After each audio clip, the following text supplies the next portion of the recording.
Hello everyone, welcome to all of you. आज हम लोग का एक नया टॉपिक है रस, जो आप लोगों का काफ़ी डिमांड था कि रस को कंप्लीट करें। देखो, रस बहुत ही इंपॉर्टेंट सेक्शन है। यहाँ से जनरली अगर आप लोग प्रीवियस ईयर क्वेश्चन को एनालिसिस किए होंगे तो आपको पता चलेगा कि 2 से 3 क्वेश्चन क्वेश्चन यहाँ से आते हैं। अब मेरा मानना है, जब मेरा गेसिंग है सीजीएल में, तो जैसे सीजीएल में जो आप लोग अब जिस चीज़ के लिए तैयारी कर रहे हैं वहाँ से मान के रखो 3 से 4 क्वेश्चन आएंगे। अगर 3 से 4 क्वेश्चन नहीं आए तो 2 से 3 क्वेश्चन तो डेफिनेटली 100% श्योर रहो। और जैसा कि मैं आप लोगों को पहले से बता रहा था कि एक एक क्वेश्चन पे हम लोग को फाइट करना है, तो इस बहुत लोगों को ये रस बहुत लेंदी लगता है, समझ में नहीं आता है। तो इसको बहुत इजी वे में मैं समझाने की कोशिश कर देता हूँ। बहुत इजी है, जितना लेंदी समझते हो उतना लेंदी है नहीं, बहुत इजी है। तो एक एक नंबर पे हम लोग फाइट करेंगे, एक एक चीज़ को हम लोग करते हुए चलेंगे, और एक एक नंबर से बढ़ाते हुए हम लोग 95 क्रॉस करेंगे। इस तरह अपना प्रिपरेशन रखेंगे ना कि किसी भी हालत में हमारा जो मार्क्स हो वो बेहतर हो, हमारी जो प्रिपरेशन हो वो बेहतर हो। कुछ भी क्वेश्चन आए, कैसा भी लेवल आ गया, जो पूछना है पूछ बेटा, देखते हैं, हम भी तैयार है। तो उस हिसाब से हम लोग इसको तैयार करेंगे, ठीक है। तो रस क्या होता है, देखो समझो। रस जो है ना, रस का बता देते ना कि इसका जो नोट्स है हम आप लोग को रख दिए हैं, इसलिए नोट्स की चिंता मत करो। जहाँ जहाँ जरूरत होगा वहाँ वहाँ हम तुमको लिखा ही देंगे, बता देंगे, वो उसको नोट डाउन कर लेना। तो रस क्या होता है ना, जैसे हम लोग साहित्य, साहित्यिक पार्ट से हम लोग देख रहे हैं। किसी भी साहित्य में जो काव्य होता है, किसी भी काव्य को पढ़ने से, लिखने से, सुनने से या फिर देखने से जो भाव उत्पन्न होता है वही रस के रूप में तब परिवर्तित हो जाता है, ठीक है। किसी भी काव्य को पढ़ने से, काव्य में क्या हो गया, कोई भी कविता, कोई भी गीत, किसी भी काव्य को पढ़ते हैं, लिखते हैं, सुनते हैं तो जो भाव उत्पन्न होता है उसी को कहते हैं हम लोग रस। पहला चीज। दूसरा चीज कि किसी भी प्रत्येक व्यक्ति के मस्तिष्क में, प्रत्येक व्यक्ति के मस्तिष्क में अस्थाई भाव ऑलरेडी विद्यमान रहता है। जैसे किसी प्रत्येक व्यक्ति का, जैसे हम लोग उदाहरण दे रहे हैं, एक आदमी है, ये है प्रमोद बाबू। इसका 2 आंख भी है, मुंह भी है, नाक भी है, कान, कान भी है। हाँ, देखो ये मस्त, ये व्यक्ति जो प्रत्येक व्यक्ति हो, चाहे बूढ़ा, बच्चा, महिला, लड़की, बीवी, गर्लफ्रेंड, दादा दादी, कोई भी हो, हर व्यक्ति के मस्तिष्क में अस्थाई भाव, अस्थाई भाव विद्यमान रहता है। बट ये सुप्त अवस्था में रहता है, मतलब निष्क्रिय अवस्था में रहता है, निष्क्रिय अवस्था में रहता है, सोया हुआ अवस्था में रहता है। लेकिन जैसे ही पर्टिकुलर क्षण में कोई काव्य को पढ़ते हैं, साहित्यिक रूप से देखा जाए, किसी काव्य को पढ़ते हैं, किसी कविता को पढ़ते हैं, गीत को पढ़ते हैं, सुनते हैं, तो वो जो अस्थाई भावना जागृत हो जाता है, और यही जागृत रूप रस के रूप में तब्दील हो जाता है। क्या समझे हम लोग? किसी काव्य को पढ़ने, लिखने, सुनने से जो भाव उत्पन्न होता है उसी को रस कहते हैं। दूसरा, हर व्यक्ति के मस्तिष्क में, जैसे यहाँ प्रमोद बाबू है, प्रमोद बाबू के मस्तिष्क में ऑलरेडी अस्थाई भाव विद्यमान रहता है, लेकिन यह होता है सुप्त अवस्था में, निष्क्रिय अवस्था में विद्यमान रहता है। जैसे जैसे ही कोई एक्टिविटी करते हैं, एक्टिविटी मीन्स हम काव्य को पढ़ते हैं, कोई गीत को पढ़ते हैं, तो ये जो हमारा अस्थाई भाव जो सोया हुआ रहता है वो फटाफट जागृत हो जाता है, और जैसे ही जागृत हुआ वो रस के रूप में तब्दील हो जाता है। यहाँ तो बात क्लियर है, ठीक है ना। अब देखो, रस जो है, ऐसा तो नहीं है कि रस को कुछ पढ़ लिया तो अचानक से भाव उत्पन्न हो गया, नहीं। रस को उत्पन्न करने में 4 सहायक होते हैं, 4 तत्व सहायक होते हैं। अच्छे से समझना। क्वेश्चन आया है, क्वेश्चन को भी देखेंगे कैसे आया है, हर जगह से क्वेश्चन आया है, तो इसलिए इंपॉर्टेंट है, इसलिए ध्यान रखना अच्छे से। 4 अंग, 4 कारक, या बोलो 4 तत्व, ये 4 तत्व सहायक होता है, ठीक है। उसको हम लोग देखते हैं। पहला तत्व होता है विभाव। पहला तत्व क्या होता है? विभाव। दूसरा होता है अनुभाव, अनुभाव। तीसरा होता है संचारी भाव। आप लोग नोट्स में देखे होंगे, आप लोग नोट्स में संचारी भाव लिख के दिए हैं। और तीसरा होता है, चौथा होता है अस्थाई भाव। अस्थाई भाव, देखो ये चारों जो तत्व होते हैं ना, ये रस को उत्पन्न करने में, जागृत करने में सहायक होते हैं। ठीक है। अब हम लोग एक एक करके समझते हुए जाएंगे कि विभाव क्या होता है, अनुभाव क्या होता है, संचारी भाव क्या होता है, अस्थाई भाव क्या होता है, उसके बाद रस कैसे उत्पन्न होता है, ये हम लोग चीज़ों को देखते जाएंगे। पहले हम सिंपल से एक छोटा सा हिंदी में एग्जाम्पल देके समझाएंगे। उसके बाद आप लोगों को कभी एक कविता, दो कविता, गीत लिख के टोटल डिटेल में समझा देंगे कि कैसे कैसे यहाँ पे भाव उत्पन्न हो रहा, कौन सा भाव उत्पन्न हो रहा, वो समझेंगे। ठीक है। आगे पढ़ने से पहले वह बता दे रहे हैं कि जो रस उत्पन्न होता है ना, उसका भी एक क्रम है। जो ये जो क्रम है, जैसे सबसे पहले किसी मनुष्य के मन में जो अस्थाई भाव है, वो रस में तब्दील कैसे होता है, सबसे पहले उसके मन में विभाव आता है, वहीं से वो अनुभाव को जन्म देता है, और वही अनुभव संचारी भाव को जन्म देता है, और वही संचारी भाव फाइनली रूप से अस्थाई भाव को जन्म देता है, और अस्थाई भाव ही क्या होता है, वो रस को उत्पत्ति करता है। ये क्रम है। ठीक है। अब हम लोग एक एक करके समझते हैं विभाव क्या होता है। देखो, विभाव, विभाव वही सिंपल सा बात है कि कोई भी अस्थाई भाव को जागृत करने में सहायक साबित होता है। क्या होता है भाई? अस्थाई भाव को जागृत करने में सहायक, सहायक। ठीक है। अब इसको कहते हैं हम लोग दो तरीके से। विभाव दो तरीके का होता है, एक होता है आलंबन, आलंबन, और दूसरा होता है उद्दीपन। कहीं कहीं पर आप लोगों को तीसरा आश्रय भी लिखा रहेगा, लेकिन आश्रय को इसी के अंतर्गत, आलंबन के अंतर्गत कहीं कहीं दिया गया है। तो आप लोग बस समझो, आप लोगों को बहुत कोर नहीं आना है, बस चीज़ों को ऊपर से समझना है।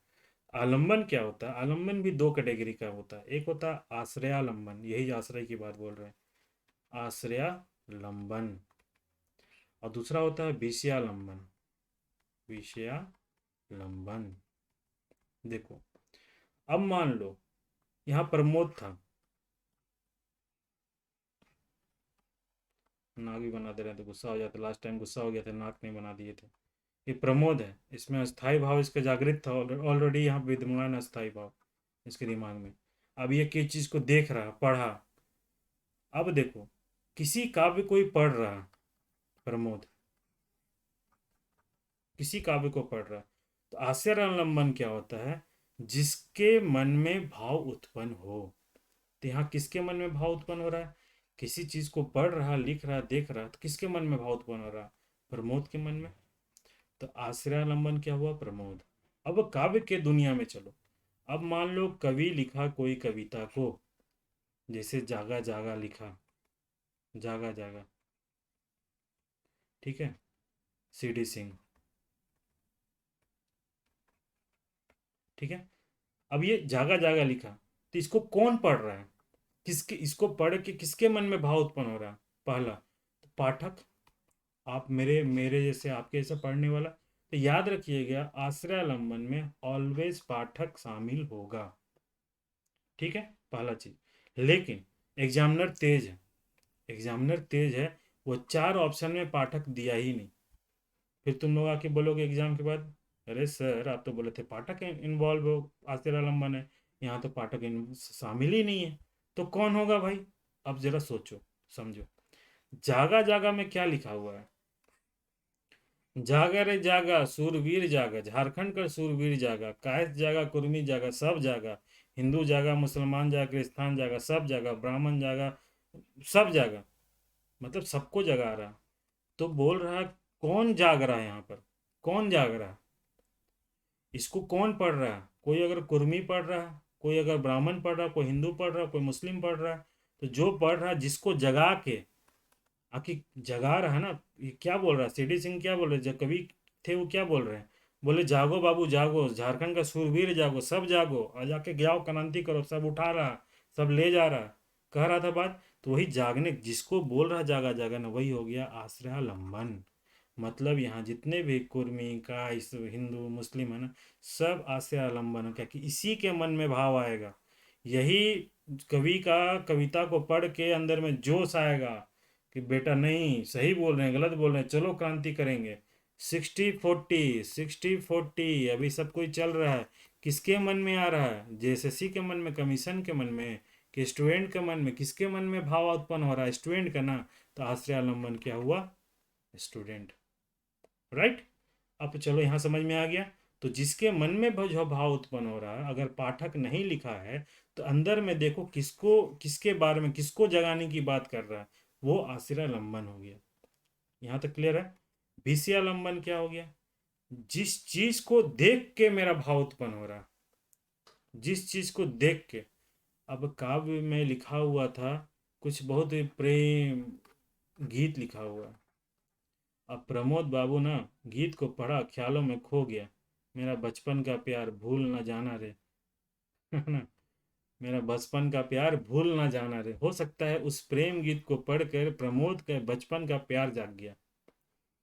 तो जो जिसको देखकर, जिस चीज के प्रति मेरा भाव जाग रहा, वो हो गया विषयालंबन। अब यहाँ स्टूडेंट के सेंस में देखा जाए, 60-40 आंदोलन क्यों हो रहा है? क्योंकि जेएसएससी का, सरकार का, जो स्टूडेंट के प्रति हो गया, झारखंड में नौकरी के प्रति जो हो गया, जो रवैया है, उसको देख के इसके मन में क्रांति का भाव आया, स्टूडेंट के मन में।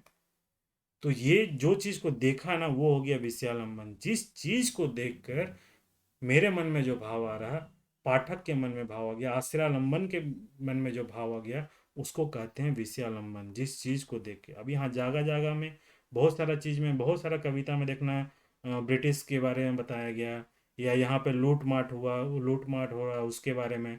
हम लोग एक कविता में बाहरी के बारे में पढ़े थे। बाहरी आ गया था, किस तरह बाहरी आके सारा संसाधन पे हस्तक्षेप कर रहा, सारा संसाधन का दोहन कर रहा। तो इस चीज को देख कर, ये सब चीज को देख कर हो गया विषयालंबन। ये भाव उत्पन्न हो रहा। समझ में आया? उद्दीपन क्या करता है ना, विषयालंबन को तो देखा, इसका मतलब कि जो भी जो लूटपाट हो रहा है या जिस तरह का एक्टिविटी हो रहा है, ब्रिटिश का जो नीति था उसको देख के तो हम लोग विषयालंबन आ गया। उद्दीपन क्या करता है? विषयालंबन का उग्र रूप, उग्र रूप है उद्दीपन। विषयालंबन का उग्र रूप है उद्दीपन। अब जैसे मान लो किसी कविता में ब्रिटिश का नीति के बारे में बोल दिया, ब्रिटिश का नीति के बारे में, तो ये विषयालंबन हो गया। और ब्रिटिश का नीति में कुछ हो सकता है, कुछ एक्स्ट्रा इंफॉर्मेशन दिया होगा उस पर्टिकुलर में, तो वो पर्टिकुलर चीज और उग्र कर दे रहा पाठक को, वो हो गया उद्दीपन। खाली ब्रिटिश का नीति से हो गया विषयालंबन, ब्रिटिश का नीति हुआ, मन में आ गया कि यार ये तो गड़बड़ हो गया था, तो विषयालंबन हो गया, मन में भाव उत्पन्न आ गया क्या? क्रोध का, ब्रिटिश के प्रति। तो ये विषयालंबन हो गया। लेकिन ब्रिटिश का जो नीति में कुछ पर्टिकुलर सेगमेंट और दे दिया कि किस तरह यहाँ पर लोगों का शोषण हुआ, या जो संसाधनों का शोषण हुआ, कुछ एक्सप्लेनेशन कर दिया, वो हो गया उद्दीपन। मतलब विषयालंबन का उग्र रूप, तीव्र रूप, जो तीव्र करने में सहायक हो गया, उसको कहते हैं उद्दीपन। आगे हम लोग कविता में और अच्छे से समझेंगे, एक्सप्लेन करेंगे उसको। क्या समझे हम लोग यहाँ पे? विभाव क्या होता है? अस्थाई भाव को जागृत करने में सहायक होता है। तो जैसे ही आलंबन, दो भाग हुआ इसका, एक आलंबन हो गया, उद्दीपन हो गया। आलंबन में दो तरह का, एक आश्रयालंबन हो गया और एक विषयालंबन। आश्रयालंबन में क्या था? जिसके मन में भाव जागा, जिस चीज को देख के, जिस चीज को पढ़ के, जिस चीज को सुनकर मेरे मन में जो भाव आया, जिसके जिसके मन में भाव आया, उसको कहते हैं आश्रयालंबन। तो प्रमोद के मन में भाव आया था, है ना? मैं, मेरा बचपन का प्यार भूल ना जाना रे। हाँ, इसके मन में भाव आया, तो ये हो गया प्रमोद आश्रयालंबन। विषयालंबन क्या हो गया? जिस गीत को देख के, जिस चीज को देख कर, जिसके प्रति भाव उत्पन्न हो रहा है, उसी को कहते हैं विषयालंबन। तो यहाँ पे किस चीज को देख के प्रति? वो यहाँ कोई गीत था, कुछ वर्ड्स, कुछ गीत में कुछ वर्ड्स होगा, कुछ लाइन होगा, उसको देख के उसका जो प्रेम भाव, जो बचपन का प्यार है, वो जाग गया। तो वो विषयालंबन क्या हुआ प्रमोद के लिए? वो उद्दीपन क्या हुआ? यही विषयालंबन का तीव्र और थोड़ा सा तीव्र करने वाला कारक हो सकता है। कुछ लाइन हो, कुछ वर्ड्स होगा, आगे हम लोग देखते हैं उसको और अच्छे से, वो कर देगा। जैसे हम एक उदाहरण के रूप में बोल देते हैं, चांदनी रात में, चांदनी रात में राम सीता को देख, राम के मन में सीता को देखकर रति भाव उत्पन्न हुआ। अब यहाँ देखो, राम कौन हुआ? आश्रयालंबन। सीता, सीता को देखा था ना भाई, सीता को हो गया विषयालंबन। चांदनी रात था, माहौल क्रिएट कर दिया। और था सब जो प्रतिभाव जो उत्पन्न हो रहा था ना, वो और थोड़ा सा उत्पन्न कर दिया। चांदनी राव, माहौल, एटमॉस्फेयर। कैसे बोलते हैं कि माहौल अच्छा रहता है तो मूड बन जाता है किसी भी चीज़ का। अगर माहौल आपका रूम का एटमॉस्फेयर बहुत अच्छा है तो देखिएगा आप घंटों घंटों बैठ के पढ़ दीजिएगा, तो वो और तीव्र कर देता। पढ़ तो आप ऑलरेडी रहे हैं, लेकिन वो माहौल उस तरह क्रिएट कर दिया कि और आप जहाँ 2 घंटा की जगह 4 घंटा बैठ दिए, ठीक है, जहाँ आलस भी नहीं आ रहा, तो वो ज़्यादा तेज कर दिया। पढ़ने का सोर्स को और ज़्यादा तेज कर दिया। तो सीता के मन में ऑलरेडी, राम के मन में ऑलरेडी सीता के प्रति भाव था, लेकिन चांदनी रात और ज़्यादा उसको तीव्र कर दिया। तो उद्दीपन यहाँ क्या हुआ? चांदनी रात। राइट। अब आओ आगे। अब आए अनुभव। सबसे क्वेश्चन आता है, इसलिए ये मत सोचना कि क्वेश्चन हम फालतू पढ़ा रहे हैं। सबसे क्वेश्चन आता है, देखो ना अभी आगे दिखाएंगे क्वेश्चन कैसे आया है, तब समझ में आएगा। अनुभव क्या होता है? अनुभव होता है जो आश्रय के जो चेष्टा था ना, अथवा रस का जो उत्पत्ति को पुष्ट करने का वे भाव, जो विभाव के बाद आता है। आश्रय के मन में अभी भाव उत्पन्न हुआ। आश्रय का मतलब प्रमोद के मन में भाव उत्पन्न हुआ, ठीक है। तो विभाव के बाद इसके बाद जो और पुष्ट करे और तीव्र करे, उसको कहते हैं अनुभव। अनुभव भी दो तरीके से हम लोग देखते हैं बेसिकली। इसका तो 4-5 सेगमेंट है, लेकिन दो ही तरीके से देखो। एक होते हैं कायिक अनुभव और दूसरा कहते हैं सात्विक अनुभव। अब यहाँ देखो क्या होता है ना, कायिक शारीरिक से संबंध होता है, शरीर के चेष्टा से संबंध होता है, शरीर की चेष्टा से संबंध होता है, ठीक है। अब जैसे अब यहाँ शरीर की चेष्टा से क्या संबंध हुआ? आश्रय था कौन? प्रमोद। अभी के अनुभव का मतलब क्या हुआ कि आश्रय के जो चेष्टा था, उसका जो मन में जो भाव था, विभाव के बाद, वो भाव जो विभाव के बाद उत्पन्न होता है, जो तीव्र करता है, जो बाद उत्पन्न हुआ। तो पहला हो शारीरिक चेष्टा। अब अब तो ये देख लिया, कविता पढ़ लिया, प्रमोद प्रमोद पढ़ा कविता को, बचपन का प्यार जाग गया इसका, भूल न जाना रे। अब इसके मन में थोड़ा सा हो सकता है कि बारिश का मौसम, अंगड़ाई ले लिया होगा, होता है ना कि अंगड़ाई। तो शारीरिक जो चेष्टा होता है ना, उसी को कहते हैं हम लोग कायिक भाव। जो प्रमोद जो प्रमोद शारीरिक चेष्टा किया, कुछ भी किया होगा एक्टिविटी, या फिर हो सकता है पढ़ने बोला यार ख्यालों में खोए हैं, सो रहे हैं, सोते हैं आराम से, सो के सोच रहा है बचपन का प्यार, कैसे हमको कॉफी पिलाया करती थी। प्रमोद सोच रहा, हमको बताया था प्रमोद। तो ये वो शारीरिक चेष्टा जो हुआ है ना, वो होता है कायिक भाव। सात्विक भाव क्या होता है? जो ऑटोमेटिकली सहज रूप से निकल जाए, सहज रूप से अचानक से निकल जाए। तो जिस भाव में लीन हो गया, रति भाव में या श्रृंगार रस में जो प्रमोद लीन हो गया, तो उसमें जो अचानक स्वतः रूप से जो निकला, उसी को कहते हैं सात्विक भाव। ऑटोमेटिकली निकल जाएगा, भाव से अचानक से हो गया। जैसे कैसे बोलते हैं, मान लो गुस्सा आया, कायिक भाव मतलब कि मान लो किसी चीज को देख के गुस्सा आया हमको बहुत तेज, किसी चीज को देख के, तो कायिक भाव में तुरंत हाथ पैर चलाने लगे, ये हुआ कायिक भाव। और सात्विक भाव में क्या हो गया, हो सकता है कि स्वतः ही अचानक से गुस्सा आ रहा है, अचानक से किसी चीज को देख के गुस्सा आ गया, वो सात्विक भाव हो गया। तो सात्विक भाव का ना 8 कैटेगरी होता है। यहाँ पे नोट्स में सात्विक भाव का 8 कैटेगरी देखना, अवलंबन डालिए, अनुभव, हाँ। इसमें जो आज सात्विक भाव का 8 कैटेगरी जो है ना, यहाँ पे हम ऐड करना भूल गए हैं। इसको देखना, नोट्स में यहाँ पे ऐड करना भूल गए, तो उसको तुम लोग लिख लो, लिखना चाहो तो लिख लो यहाँ पर, नहीं तो हम बाद में ऐड कर ही देते हैं, लिख लो, ठीक है। तो आप लोग को अच्छे से समझ में आएगा। सात्विक भाव क्या था? सात्विक भाव क्या था ये समझ लो, जो स्वतः रूप से बिना प्रयास के जो भाव उत्पन्न हो जाए, जिस चीज को देख के। शारीरिक तो हम लोग देख लिए, हाथ पांव चलाने लगे, कुछ भी करने मेरा एक्टिविटी होने लगा। और सात्विक भाव क्या होता है? जो हम लोग तीव्र कर दिया ना, विभाव के बाद जो तीव्र जो भाव उत्पन्न हो रहा है, जो कारक जो हो रहा है ना, उसको उसके कारण ना स्वतः रूप से कुछ ना कुछ निकल के भाव उत्पन्न आ गया। जैसे जैसे मान लो कि सांप को देखे अचानक से डर गए, स्तंभ रह गए, वो एक भाव हो गया, वो ऑटोमेटिकली देख के, सांप को देखे और हो गया। नाक को मान लो दूषित मांस देखे, जो मांस नहीं खाता, नॉनवेज नहीं खाता, तुरंत देखना तो शारीरिक काई क्या होगा, तुरंत उसका नाक में हाथ जाएगा, नाक में हाथ जाएगा, रुमाल पकड़ेगा नाक में जाएगा ना, वो होगा उसका कायिक भाव। सात्विक भाव होगा तुरंत उसको एकदम नाक में छी छी छी छी, नाक सिकुड़ाएगा, सोता हो जाएगा, या फिर थोड़ा सा स्तब्ध हो जाएगा, घिन आने लगेगा, आंख में हो सकता है कि देख के कांपने लगेगा, आंसू भी आ सकता है देख के। तो वो होता है सात्विक भाव। तो सात्विक भाव का 8 कैटेगरी है, यहाँ से क्वेश्चन आता है। ठीक है, यह ध्यान रखना, क्वेश्चन आता है। तो सात्विक भाव का 8 कैटेगरी आपके नोट्स में नहीं शामिल है, आप लिख सकते हैं जिसको लिखना होगा। सात्विक भाव का 8 होता है, 8 कैटेगरी। पहला पहला होता है आपका स्तंभ, जिसमें शरीर शरीर जो होता है ना ठिठर जाता है, शरीर ठिठर जाता है, ठिठर जाता है। अब ये हिंदी या नागपुरी के चक्कर में ना पूरा गड़बड़ हो जा रहा है कभी है ना, उसको माइंड मत करना, उसको देख लेना अपने से, है ना। दूसरा होता है श्वेत, पसीना आएगा इसमें, पसीना, गर्मी, आना या आना। तीसरा होता है इसका रोमांच, क्या हो जाएगा, रोवां खड़ा हो जाना, खड़ा होना।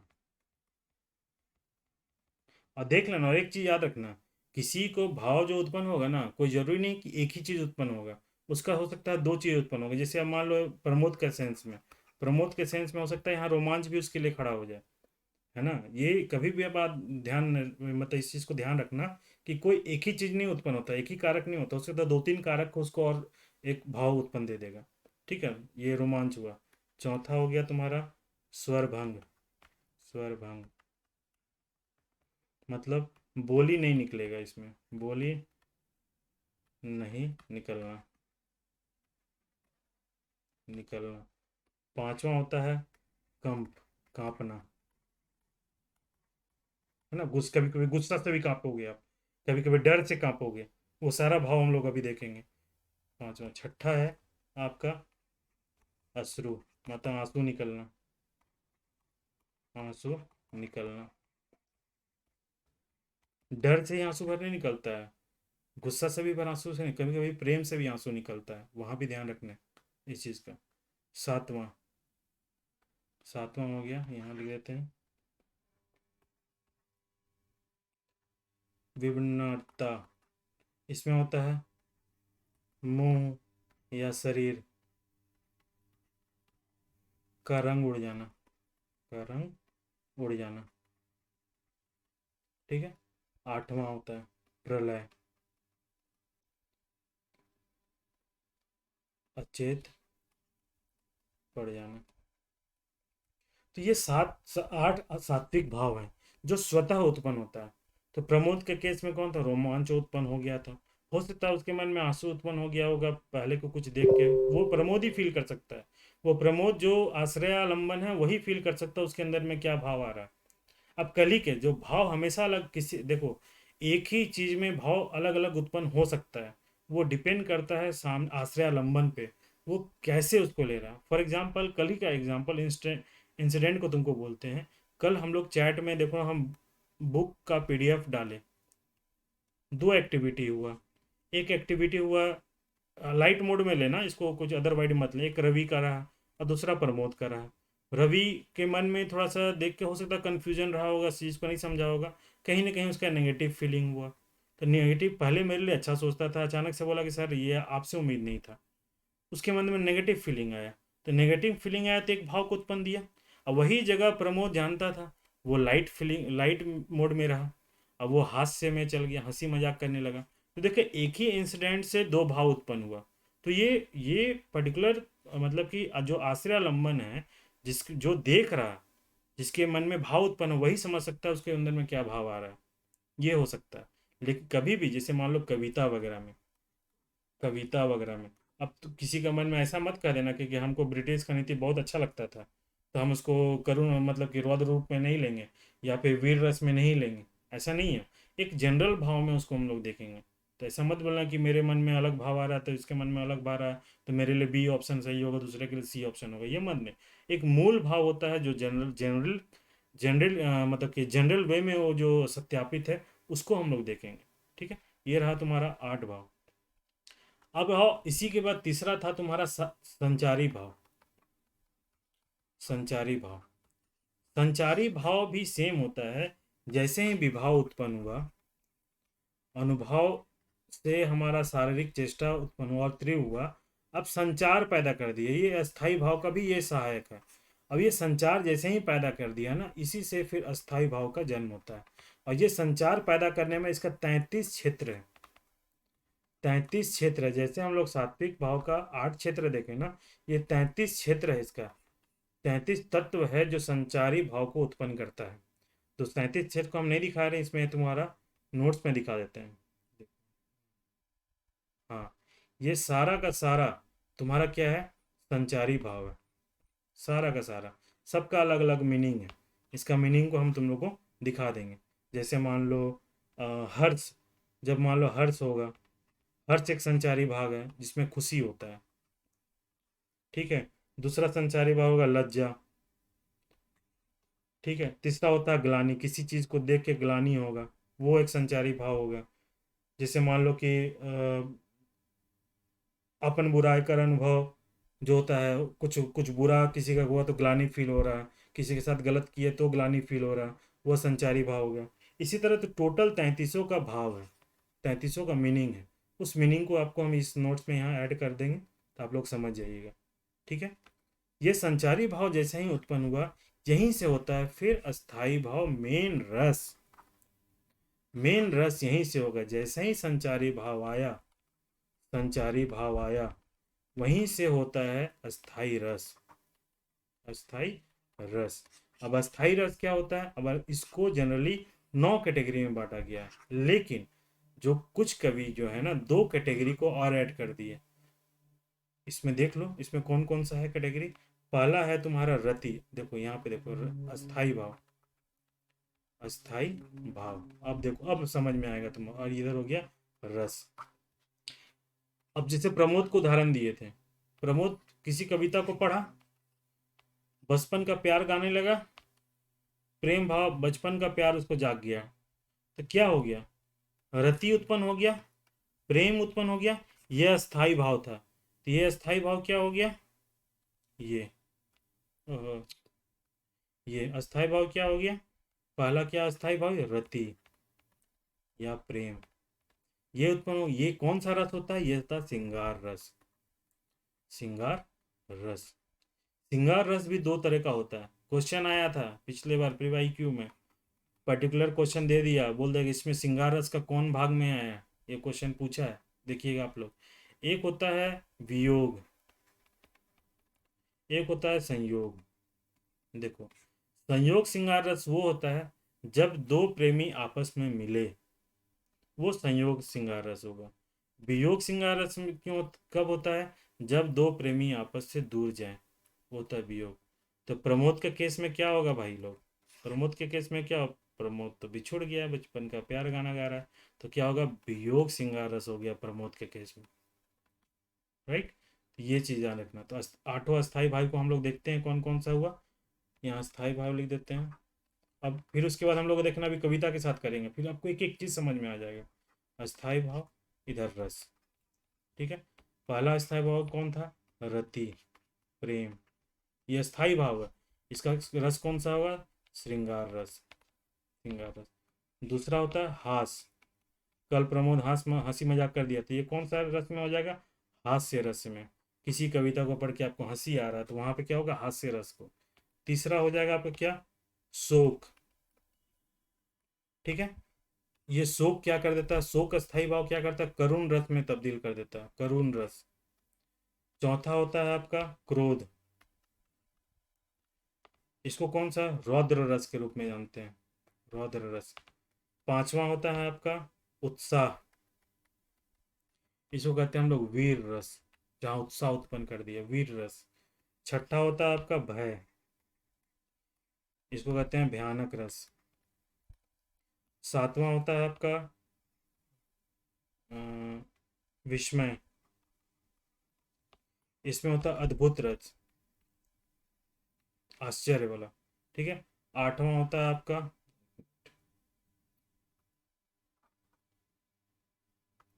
8वां होगा आपका जुगुप्सा। ये होता है विभत्स। विभत्स रस मतलब होता है ना, ये होता है घृणा।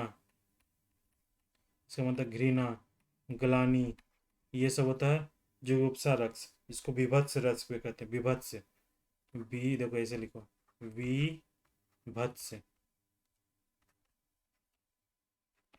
विभत्स रस। ठीक है, 8वां। 9वां होता है आपका निर्वेद। इसी को कहते हैं शांत रस। निर्वेद मतलब कि जब भी आप भक्ति उक्ति में लीन हो जाओगे तो ये सब हो जाए शांत रस में। निर्वेद, ना तो दुख होगा ना तो खुशी होगा, एकदम वैराग्य जीवन को जीव होगा, वो हो गया निर्वेद। ये पर्टिकुलर 9 रस है, लेकिन 2 रस और ऐड किया हुआ है। 2 रस में एक ऐड है आपका वात्सल्य रस। वात्सल्य रस, इसमें क्या होता है, जो बच्चे के साथ ना, माँ बच्चे के साथ के बीच में ना प्रेम भाव, इसको कहते हैं वात्सल्य रस। और दूसरा होता है भक्ति रस। जब आप किसी किसी भी कोई कविता में देखना, किसी मतलब कि देवी देवता के बारे में पूजन हो रहा है, किसी गीत में देवी देवता का बोलो, वहाँ भक्ति रस आएगा। लेकिन 9 के जनरली माना जाता है, इन दोनों को ना श्रृंगार रस के रूप में ही अंतर्गत रखा गया था पहले, लेकिन कुछ जो साहित्यकार हैं वो इन दोनों को अलग अलग रखे। तो जैसे आएगा, अगर मान लो वात्सल्य से रिलेटेड आएगा, भक्ति से रिलेटेड आएगा, ऑप्शन अगर नहीं है तो आप श्रृंगार रस को ही मारिएगा। यहाँ तक क्लियर है? ये पूरा रस का पार्ट था। अब देखो एक चीज, अब है हम लोग का एग्जाम्पल। ये है तुम लोग का आज़ादी खातिर, एक उदाहरण के रूप में हम समझा रहे हैं। एक चीज और याद रखना कि एक ही गीत में, याद रखना इसको बहुत अच्छे से समझना, एक ही गीत में, कविता में आपको बहुत बहुत तरह तरह का भाव आएगा, तरह तरह का। कभी रौद्र आ जाएगा, कभी करुण आ जाएगा, कभी वीर आ जाएगा, कभी अ, रति भी आ जाएगा, कभी भक्ति भी आ जाएगा एक ही कविता में। तब आप लोग बोलिएगा सर हम किसको मारेंगे? तो याद रखिएगा, 2 तरीके से रस को आप देखिएगा।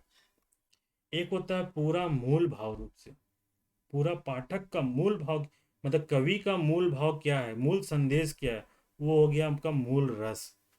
और दूसरा क्वेश्चन में पूछ सकता है कि कुछ ही पर्टिकुलर लाइन में, जैसे जैसे बोल देगा यहाँ पर, आजादी खातिर सलगत अब क्रांति ज्वाल, धधकत ज्वाला विशाल, ई सब प्रांत्य, मान लो इतने ही 4 लाइन दे देगा।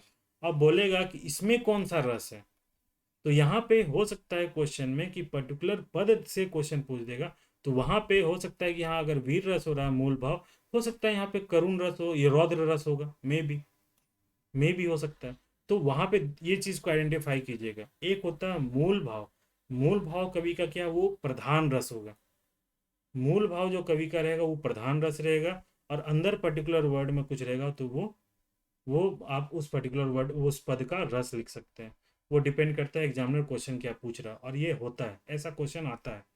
ठीक है, अब जरा देखिए इसको, हम लोग यहाँ देख रहे हैं, अभी हम लोग पढ़े थे अनुभाव विभाव, क्या क्या होगा वो हम लोग देखते हैं कहाँ गया है? अच्छा, अब देखो जरा,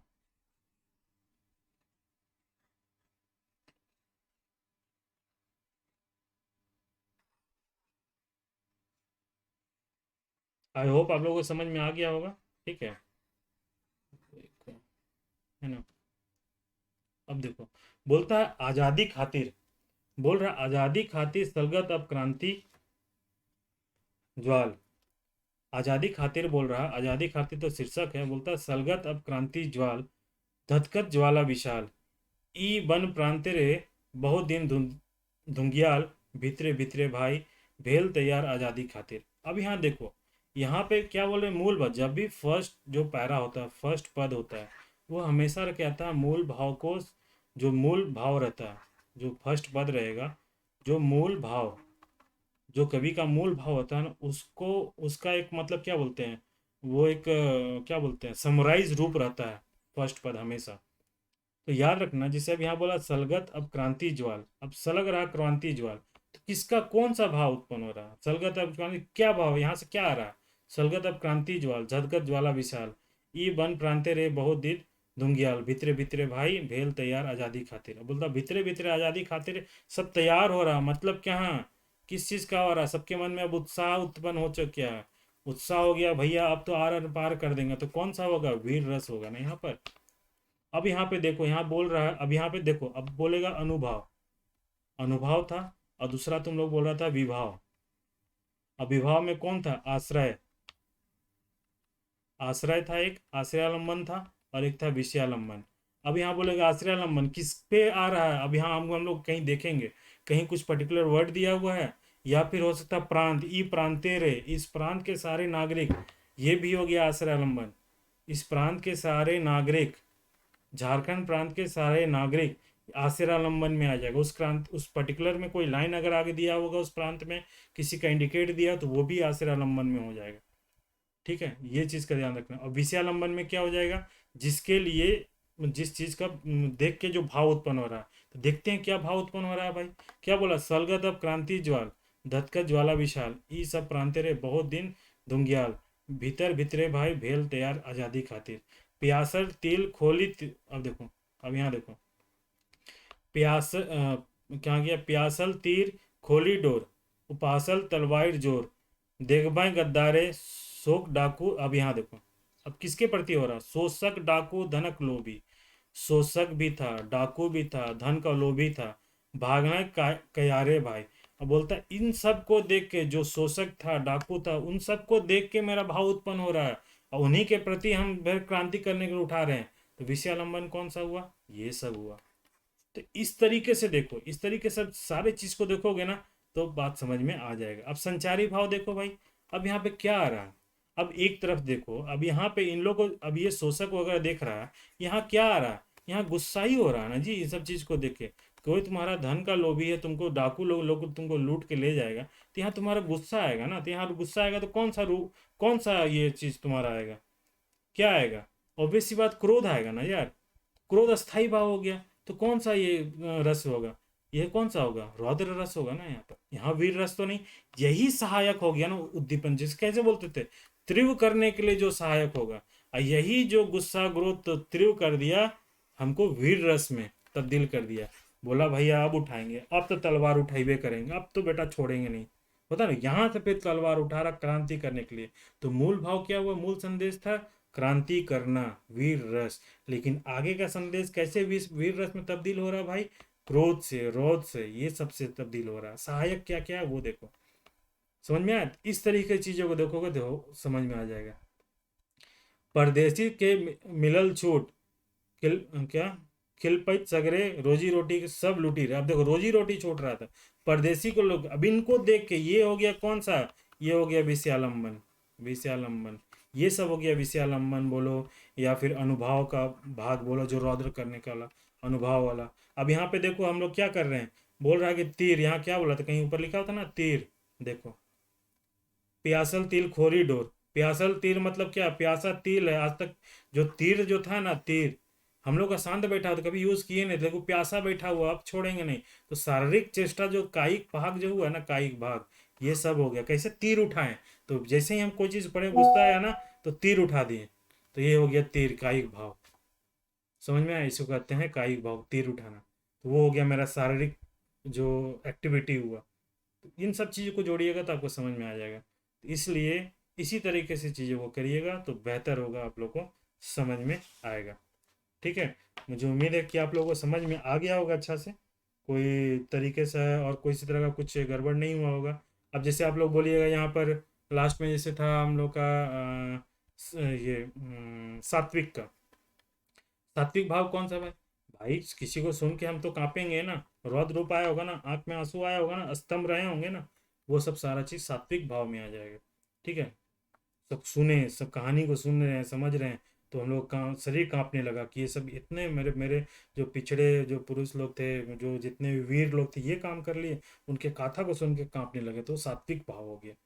इस तरीके से सारी चीज़ों को कीजिएगा, चीज़ें समझ में आ जाएंगी। और अगर आप लोग और नहीं समझ में आए तो रात में हम लोग लाइव तो मिलेंगे ही मिलेंगे। ठीक है, इस चीज़ को देखते हैं। तो चलिए मिलते हैं फिर नेक्स्ट वीडियो में। और जिनको भी, जो भी लोग और एडमिशन लेना चाहते हैं, फटाफट ले लो यार, बहुत अच्छे से कर रहे हैं इस कंप्लीट। ठीक है, और किसी भी चीज़ को, जो भी जो मेंबर हैं, कभी अभी जिस तरह मैं रांची आया हुआ हूँ यार, अब रांची आए हुए हैं, कुछ काम से ही आए हैं, है ना। अब वो काम ही नहीं होगा तो कोई फायदा नहीं होगा। तो मेरे पे भरोसा रखो, कभी तुम लोग को बहुत अच्छे तरीके से डिटेल वे में कंप्लीट करा देंगे। अगर मान लो क्या होता है ना, मेरे साथ एक पता नहीं कमी है, अच्छा हमको नहीं मालूम कि क्या होता है ना, हम हमेशा परफेक्ट की ओर भागते हैं। अगर मान लो कोई काम कर रहे हैं, अब मेरा मन लग रहा है कि यार ये हड़बड़ी में काम हो रहा है, मज़ा नहीं आ रहा ना, तो हम उसको रोक देते हैं काम को, हम नहीं बढ़ते हैं आगे जब तक वो नहीं होगा। इसलिए हम तुम लोग का मतलब कि पीजी तक क्लास नहीं ले रहे थे, क्योंकि वो चीज़ें परफेक्ट हो। अगर जल्दबाजी में लेते हैं ना तो फिर मज़ा नहीं आता, खुद में हमको फील अच्छा नहीं लगता। ठीक है, बाकी समय सब कुछ कंप्लीट हो जाएगा, भरोसा रखो। चलो मिलते हैं नेक्स्ट वीडियो में, थैंक यू सो मच।